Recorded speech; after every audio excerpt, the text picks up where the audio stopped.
గద్దరన్న ఈ పేరు వినగానే ప్రతి ఒక్కరికి కూడా ఉద్యమానికి సంబంధించిన పాటలే గుర్తొస్తాయి. మరి గద్దరన్న లేకపోయినా కానీ గద్దరన్నకి సంబంధించిన పాటలు ఇప్పటి వరకు మన మనసులో అలానే ఉన్నాయి. సో గద్దరన్నకి సంబంధించి 2వ వర్ధంతి సందర్భంగా పొడుస్తున్న పొద్దు గద్దరన్న యాదిలో మాటా పాట దానికి సంబంధించి మాట్లాడడానికి మనతో పాటు విమలక్క ఉన్నారు. ఒకసారి మాట్లాడి తెలుసుకుందాం. నమస్తే అక్క. నమస్తే. ఎలా ఉన్నారు? బాగున్నాం చెల్లి. అక్క, ఇప్పుడు గద్దరన్న లేకపోయి 2 సంవత్సరాలు అవుతుంది, కానీ అది తీసుకోలేకపోయినా అసలు మనతోటే ఉన్నారు అనే పాట మనల్ని గుర్తు చేస్తూ ఉంటుంది. దాని గురించి ఏం చెప్తారు అక్క? అంటే పాట అంటేనే ప్రజల పాట, పాట అంటేనే జనం పాట. ఆ జనం పాట కోసమే కామ్రేడ్ గద్దరన్న జనం సమస్యల కోసం అహర్నిశలు తప్పించినటువంటి వ్యక్తి. అందుకని కామ్రేడ్ గద్దరన్న యాదిలో ఇయ్యాల పొడుస్తున్న పొద్దు, దానికి నేను గద్దరన్న యాదిలో ఒక పాటతో నివాళులర్పిద్దామని ఇక్కడికి రావడం జరిగింది. అరుణోదయ సాంస్కృతిక సమాఖ్య తరఫున ముందుగా కామ్రేడ్ గద్దరన్నకు విప్లవ జోహార్లు తెలియజేస్తున్నాను. మీ ఛానల్ ద్వారా చూస్తున్నటువంటి మిత్రులందరికీ కూడా ఒక విజ్ఞప్తి ఏంటంటే, కామ్రేడ్ గద్దరన్న అంటేనే ఇంతకుముందు మనం మాట్లాడుకున్నట్టు అదొక జనం పాట, అదొక శ్రమజీవుల పాట, పీడితుల పాట, బహుజనుల పాట, దళితుల పాట, మహిళల పాట, ఒకరా ఇద్దరా, అట్లాంటి పాటకు మనం పట్టం కట్టాలి అని అనుకుంటే ఖచ్చితంగా ఇవాళ ఉన్నటువంటి సమస్యల పట్ల ఆలోచించాల్సినటువంటి అవసరం ఉంటుందని నేను భావిస్తున్నాను. అందుకనే ఇవాళ కామ్రేడ్ గద్దరన్న ఆదివాసుల గురించి పాడినటువంటి వ్యక్తి, అడవి గురించి ఆలోచించినటువంటి వ్యక్తి. అందుకని ఇవాళ ప్రకృతి విధ్వంసం జరుగుతున్నటువంటి తరుణం. అందుకని ఆ ప్రకృతి విధ్వంసాన్ని, అడవుల విధ్వంసాన్ని ఆపాల్సినటువంటి బాధ్యత మనందరి మీద ఉన్నది. ఇవాళ పాలకులు ఎవరు వచ్చినా అడవులను బహుళజాతి కంపెనీలకు, కార్పొరేట్ శక్తులకు కట్టబెడుతున్నటువంటి పరిస్థితులు ఉన్నాయి. అందుకని వాటిని ఆపితేనే మనకు మనుగడ ఉంటుంది. మానవ మనుగడ ఉండాలి అని అంటేనే ప్రకృతి విధ్వంసం ఆగాలి, అడవుల విధ్వంసం ఆగాలి, ఆదివాసీలకి రక్షణ ఉండాలి, ఆదివాసీలకు స్వయం పాలన కావాలి. అది మనం మాట్లాడుకోవాల్సినటువంటి అవసరం ఉన్నది. అందుకోసం ఇవాళ జనం పాటకు, జనమాటకు మరణం లేదు. దాని అర్థమే కామ్రేడ్ గద్దరన్న మన మధ్యన ఉన్నాడు అనేటువంటి దాని అర్థం. అందుకోసం జనం పాట ఎప్పటికీ ఉంటుందని మరొకసారి తెలియజేస్తూ జోహార్ కామ్రేడ్ గద్దరన్న. అక్క, మీ బాండింగ్ ఎలా ఉండేది అక్క? అంటే కామ్రేడ్ గద్దరన్న జననాట్య మండలి, నేను అరుణోదయ, అది ఇంచుమించు ఒకే సందర్భంలో ఇవి ఆవిర్భవించినటువంటి సంస్థలు. ఈ సంస్థలు 2 కూడా ప్రజల పక్షాన నిలబడి ప్రజా సమస్యల మీద గొంతెత్తుతూ ముందుకు సాగుతున్నటువంటిది. అందుకనే మేము అరుణోదయ సాంస్కృతిక సమాఖ్యకు 50 ఏళ్ళు అని మొన్ననే, అంటే డిసెంబర్లో, పోయిన సంవత్సరం డిసెంబర్లో ప్రారంభ సభగా దానికి 50 ఏళ్ళు పూర్తవుతున్నటువంటి సందర్భంలో మే 12న అది కంప్లీట్ చేసినాం. 50 ఏళ్ళ ప్రస్థానం అరుణోదయది. అట్లాంటి సంఘాలు అవి ఈ 2 కూడా జనం పాటై, జనమాటై, జనం కోసమే బతుకుతున్నటువంటి సంస్థలు. ఈ సంస్థల్ని సాదుకోవాల్సినటువంటి బాధ్యత ప్రజల మీద ఉండాలని కూడా నేను భావిస్తున్నాను. మీ అందరికీ కూడా విజ్ఞప్తి చేస్తున్నాను. Thank you very much. ఒక చిన్న 2 లైన్స్ పాట గద్దరన్న కోసం. పొడుస్తున్న పొద్దు మీద నడుస్తున్న కాలమా, పోరు తెలంగాణమా,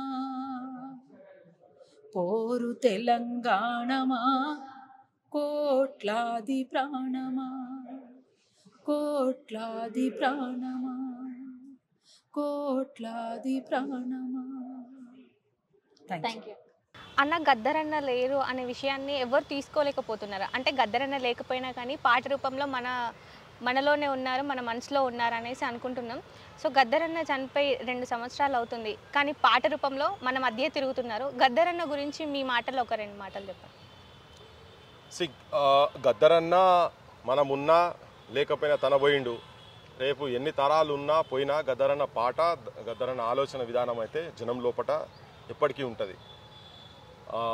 మమ్ము గన్న తల్లులార, తెలుగు తల్లి పల్లెలార, మమ్ము గన్న తల్లులార, తెలంగాణ పల్లెలార, పాటనై వస్తున్నానమ్మో మాయమ్మలార, పాదాలకు వందనాలమ్మో మాయమ్మలార. ఈ పాటలు తన ఆలోచన విధానాన్ని పల్లెలల్లా ఈ సృష్టి బతుకున్న రోజులు బతుకుంటుంది.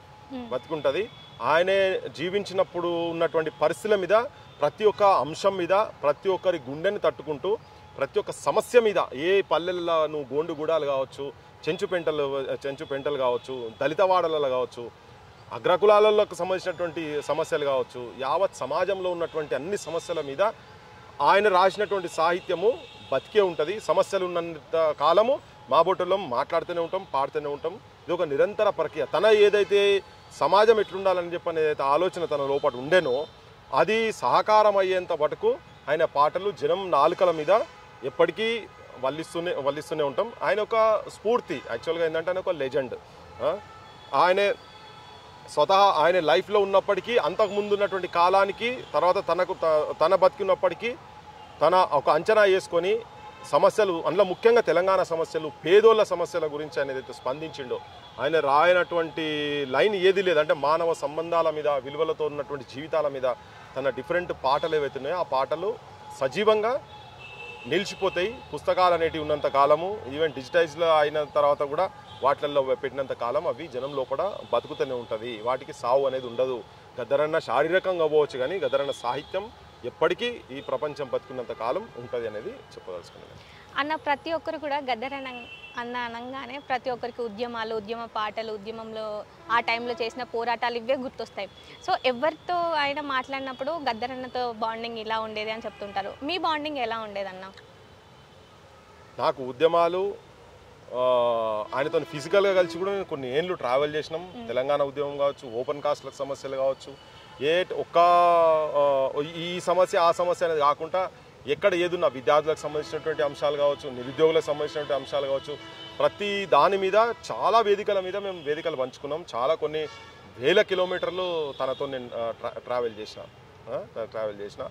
ఇక ఆయన సాహిత్యం చెప్తాం కనెక్ట్ అయ్యేది మాత్రం వీళ్ళు వాళ్ళని కాదు. ఇప్పుడు అన్నా చెల్లెల సంబంధం ఉన్నదనుకో, నీ పాదము మీద పుట్టుమచ్చనే చెల్లెమ్మ తో బుట్టు రుణం తీర్చుకుంటనే చెల్లెమ్మ అని చెప్పని రాసిన దానికి అంతకన్నా ఒక మానవ సంబంధాల మీద నువ్వు కంపారిజన్ ఏం చెప్పగలుగుతావు చెప్పు.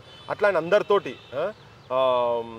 కలుపులల్లా, నాటులల్లా, కోతాలల్లా, మోతాలల్లా అనే పదాలు పెట్టి నీ పాటనే వస్తున్నా జన్కి జన్ అని జనం పాట వాడుతాను, రేలా రే అంటూ రేలా పాట వాడుతాను అనుకుంటా. అంటే ఈ ప్రజల సమస్యలను మొత్తం ప్రతి నూకండ్ కారణమైనటువంటి వాళ్ళందరికీ కనెక్ట్ అయ్యి ఉన్నాడు. అందరికీ ఏదో ఒక ఎక్స్పీరియన్స్ ఉంటుంది.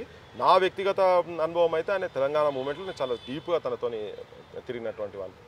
అట్లా నా అనుభవం నా లెక్క చాలామందికి ఉన్నాయి.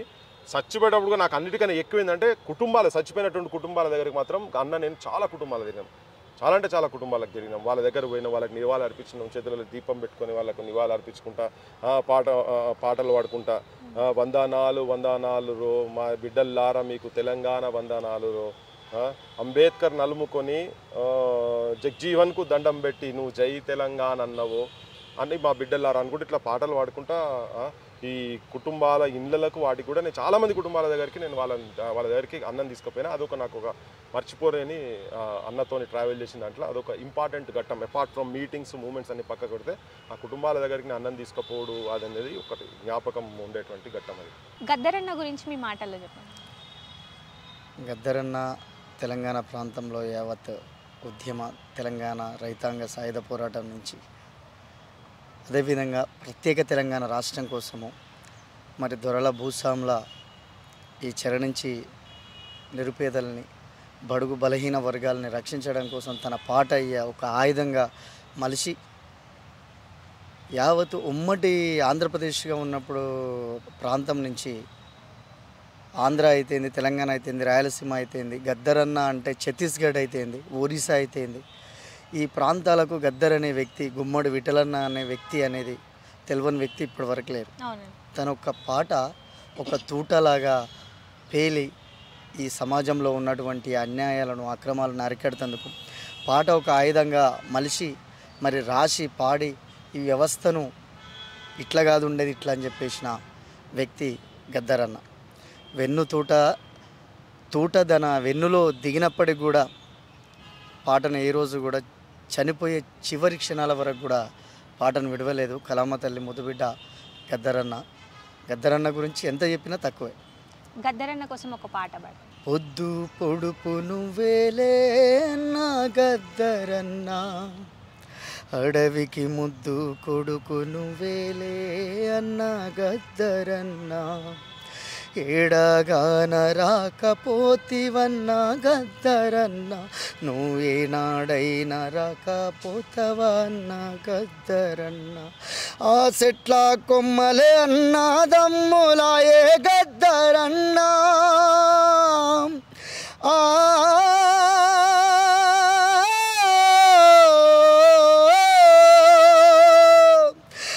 చెట్ల కొమ్మలే అన్నదమ్ములాయే గద్దరన్న, ఆ సెలిమ నీళ్ళు అక్క చెల్లెలాయే గద్దరన్న, మాయన్న గద్దరన్న, పొద్దు పొడుపు నువ్వేలే అన్న గద్దరన్న, అడవికి ముద్దు కొడుకు నువ్వేలే అన్న గద్దరన్న. థ్యాంక్ యూ అన్న. అన్న గద్దరన్నతో మీ బాండింగ్ ఎలా ఉండేదన్న? గద్దరన్నను చిన్నప్పటికెళ్ళి చూడాలి తనతో ఒకసారి కలవాలి అనుకున్నటువంటి స్థాయి నుంచి మన ఎంవి మ్యూజిక్లో వచ్చినటువంటి ఒక పాట ద్వారా మమ్మల్ని పిలిచి, తనే స్వయంగా పిలిచేసరికి అసలు మాటలు రాలేదు. నేను ఎట్లా కలవాలి గద్దరన్న అనుకునే సమయంలో తనే పిలిచిండు. అంతడుపుల నాగరాజన్న ద్వారా పిలిపించుకొని తను గద్దరన్న చనిపోయే కంటే ఒక లాస్ట్ 3 సంవత్సరాల నుంచి అత్యంత అనుబంధం, ఇక దగ్గరి అనుబంధం. ప్రతి మాటలో మల్లన్న నువ్వు నీ పాటలు ఇట్లుంటాయి, మల్లన్న నువ్వు ఇట్లా పాటలు చేయాలి, మీ ఛానల్ ఇట్లుంది అని చాలా వెన్నుదండుగా ఉంటూ చివరిగా తను చనిపోయే ముందర కూడా తన నిండు అమస్తున్నాడు పాట మన స్టూడియోకి వచ్చి మన ఛానల్లో తను మొత్తం పాడించి చివరిగా నిండు అమస్తున్నాడు అనేటువంటి పాట తను పాడడమే కాకుండా మాతో కూడా పాడించి ఉన్నటువంటి పాట. షూటింగ్ చేసే క్రమంలో అప్పటికి తను హాస్పిటల్లో పడి దురదృష్టవశాత్తు మన తెలంగాణ జాతి మొత్తం తనను భౌతికంగా కోల్పోయింది. అంటే అత్యంత గట్టి అనుబంధం ఉంటుండే. ఇలా గద్దరన్న అంటే అందరికీ చాలా అనుబంధం ఉండొచ్చు, నాకు దగ్గరగా చివరి 3 సంవత్సరాల నుంచి ఎక్కువ అనుబంధం ఉంటుండే చాలా. ఓకే, గద్దరన్న కోసం ఒక పాట పాడండి. తను హాస్పిటల్లో పడినప్పుడు బతికి రావాలి అని చెప్పి నేను ఒక పాట రాసుకున్నా. అంటే ఎట్లా రాసుకున్నా అంటే నేను సొంతంగా బాణి గట్టి రాస్తే తనకు అంటే అంత పెద్ద తన స్థాయికి తూగుతున్నటువంటి ఉద్దేశంలో నన్ను గన్న తల్లులారు అనేటువంటి తన పాటల్లోనే తన బాణిలోనే తనకు వినిపించేటట్టు, అంటే మళ్ళీ ఆరోగ్యం మంచిగా అయ్యి బతికి రావాలనేటువంటి ఉద్దేశంలో రాసుకున్న ఒక పాట. తూటాలు దిగిన పాట తుఫానయ్యి లేసినాది, తుపాకి గుండుకు గుండెను ఎదురువడి గెలిసినాది, నీ గుండె ఎంత మొండిదే అన్నో మా గద్దారన్న, పోరాటం దండిదే అన్నో మా గద్దారన్న, నువ్వు గాయపడ్డా గేయానివన్నో మా గద్దారన్న, నీ పాట ప్రజలకు అవసరమన్నో ఓ గద్దారన్న, నిన్ను గన్న తల్లులంతా తెలుగు తల్లి పల్లెలన్నీ మా పాట వైరమ్మంటున్నాయే మా గద్దారన్న, నీ పాదాలకు వందనాలులే మా గద్దారన్న, గల్లు గల్లు ఆడారాయేమే మా గద్దారన్న, మా పల్లె పల్లె పాడారాయేమే మా గద్దారన్న. ఇట్లా అంటే తను చెప్పినటువంటి బాణిలోనే తనకు చెప్తే వినిపిస్తుందేమో అన్నటువంటి ఉద్దేశంలో తన స్థాయికి అంటే తన పాటల్లోనే తన బాణిలోనే తనను తిరిగి రమ్మని చెప్పే ప్రయత్నం చేసినాం మా ఛానల్ ద్వారా. ఓకే అన్న, థ్యాంక్ యూ అన్న. పొడుస్తున్న పొద్దు గద్దరన్న యాదిలో పాట మాట. సో ఈ ప్రోగ్రామ్ ప్రొడ్యూస్ చేసిన రచయిత సింగర్ యశ్పాల్ అన్న మనతో పాటు ఉన్నారు. సో ఒకసారి అన్న మాటల్లో తెలుసుకుందాం. నమస్తే అన్న. నమస్తే రతలి. ఎలా ఉన్నారన్న? బాగున్నాను. సో గద్దరన్న 2వ వర్ధంతి సందర్భంగా పొడుస్తున్న పొద్దు గద్దర్ యాదిలో ప్రోగ్రామ్ని ప్రొడ్యూస్ చేశారు, అసలు ఈ కండక్ట్ చేశారు. మీ మాటల్లో గద్దరన్న గురించి ఒకసారి వివరించండి. గద్దర్ గారు ప్రజాయుద్ధ నౌక గద్దర్ గారు చనిపోయి 2 సంవత్సరాలు పూర్తయిన సందర్భంగా 6వ తేదీకి 2 సంవత్సరాలు పూర్తి అవుతుంది. అందుకోసం అని చెప్పేసి గద్దర్ యాదిలో పొడుస్తున్న పొద్దు గద్దర్ యాదిలో అనే టైటిల్తో మరి ఈ కార్యక్రమానికి తెలంగాణలో ఉన్నటువంటి కవులు, రచయితలు, అదేవిధంగా సాహిత్య అభిమానులు, సాహిత్యకారులు, ఉద్యమకారులు దాదాపు 200 మంది ఈ ప్రసాద్ ల్యాబ్ పాల్గొనడం జరిగింది. ప్రసాద్ ల్యాబ్లో 3 గంటల సేపు ప్రోగ్రామ్ని మరి గాయకులు అన్ని జిల్లాల నుంచి దాదాపు పాత 9 జిల్లాల నుంచి గాయకులు పాల్గొన్నారు. అదేవిధంగా రచయితలు పాల్గొన్నారు. గద్దర్ గారిని యాది చేసుకోవడం అంటే ఈ తెలంగాణ ఉద్యమంలో మొలకలెత్తినటువంటి ప్రతి ఘట్టాన్ని కూడా యాది చేసుకోవడమే. కాబట్టి గద్దరు కవులకు కళాకారులకే కాకుండా చెమట తీసి సుత్తెగ పట్టి రిక్షా దొక్కే అన్ని వర్గాల వాళ్ళకు కూడా గద్దర్ అంటే ఎంతో అభిమానం. ఆయన మాట పాట వాళ్ళు చెప్పలేనంత త్యాగం, ఆయన మాట పాట ఎంత ఈ తెలంగాణ చేసిందంటే దాన్ని కొలమానంలో పెట్టి కొలవలేం. గద్దరు తలుసుకుంటేనే ఇక్కడ ఉద్యమాలు, గద్దరు తలుసుకుంటేనే ఇక్కడ పాటలు, గద్దరు తలుసుకుంటేనే సమస్యలు ఇవన్నీ కూడా పరిష్కారం అవుతాయని చెప్పేసి భావించిన సందర్భంలో గద్దర్ని యాది చేసుకోవాలని కవులను పిలిచి వారి వారి మాటల్ని, వారి వారి పాటల్ని ఆలపించడం జరిగింది. నిజంగా ఊహించలేదు ఇంతమంది కవులు రచయితలు వస్తారని. మరి కవులు రచయితలు వచ్చి గద్దర్ గారి మీద పాడిన పాటలు ఎంతో ఉత్తేజాన్ని ఇచ్చాయి. మరి 6వ తేదీ రవీంద్ర భారతిలో జరిగే కార్యక్రమానికన్నా ముందు ఈ కార్యక్రమాన్ని మేము నిర్వహించడం జరిగింది. మరి ఈ కార్యక్రమంలో పాల్గొన్నటువంటి అందరికి కూడా ధన్యవాదాలు తెలియజేస్తూ ఉన్నాము. అన్న ఒక 2 లైన్స్ గద్దరన్న కోసం మీ నోటితో పాట. వందనాలు వందనమోయన్న గద్దరన్న నీకు వందనమోయన్న, వందనాలు వందనమోయన్న గద్దరన్న నీకు వందనమోయన్న, అలుపు జల్లిన వాన చినుకుల్లాగన్న చిటచీట నీ నోట పాటొచ్చేరన్న, అలుపు జల్లిన వాన చినుకుల్లాగన్న చిటచీట నీ నోట పాటొచ్చేరన్న, నాట్లేసే అక్కల్ల పప్పుల్లోరన్న సిరుమల్లె పువ్వయి ఊసినావన్న, వందనాలు వందనమోయన్న గద్దరన్న నీకు వందనమోయన్న. ఇట్లా గద్దర్ గారి మీద పాటలు అనేకం వచ్చినాయి. మరి ఒక్క పాట కాదు, 2 పాటలు కాదు, దాదాపు ఒక 70-80 పాటల్ని ఈ కార్యక్రమంలో పాడటం జరిగింది. ఆ కవులకు అందరికీ కూడా ధన్యవాదాలు తెలియజేస్తాను. Thank you.